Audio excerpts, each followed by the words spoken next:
বন্ধু তুগা পাড়ে আর আমি যাবো না। কেন? আমি সকালে আইসি তা তুগা পাড়া ছেলে বিলে আমার ধরি মারি। দি আমাকে বড় ছেলে ধরি মারি? হ্যাঁ। তুই আমার কথা বলিসনি?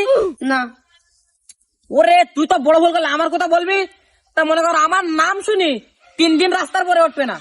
আর আমি যদি একবার রাস্তাতে হাঁটিয়ে যাই, গ্রামের রাস্তাতে, তা মনে কর গ্রামের মুরব্বীরা দিকে বাড়ি গিয়ে অন্তত 2 ঘন্টা পরে পাইন খাই। বন্ধু তোর এমন ক্ষমতা? তুই ক্ষমতা দেখিস কি? আমার সাথে ঘুরি বেড়াবি, তোর ক্ষমতা দেখাবো।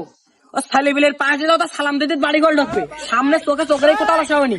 যেমন ক্ষমতা জানিস কোন ছেলে বিলি মারি যায় তোর? এ আজকে আর কাঁদন না সওয়াল মারতে পাগলা শুধু কাঁদন না সব। ভাই তুমি কি বলতেছ? এর ক্ষমতা জানো কিরম ক্ষমতা এর? তুমি কি বলতেছ? আদর আদর কথা বলতেছ ভাই না ভাই? তাহলে তুমি আর ক্ষমতা শোনবা, বাড়ির পাশে বাড়ি, তোর ক্ষমতা কিছুটা একটু জানি। যদি পা দে তোর পাদের সামান একটা বাড়ি পাওয়া যায় না, যদি পাদের সামান পাওয়া যায় তোর বাবা চলে দাঁতের বাড়ি হুকসাই দেয়। ও শালা পান দেওয়ার জায়গা পাওনি, খুঁজে খুঁজে আমারই পাইছা। শালা পাগল সব কমতে আছে বেরো। পাগল পাগল পান দেওয়ার জায়গা পায় না, পাগল শুধু।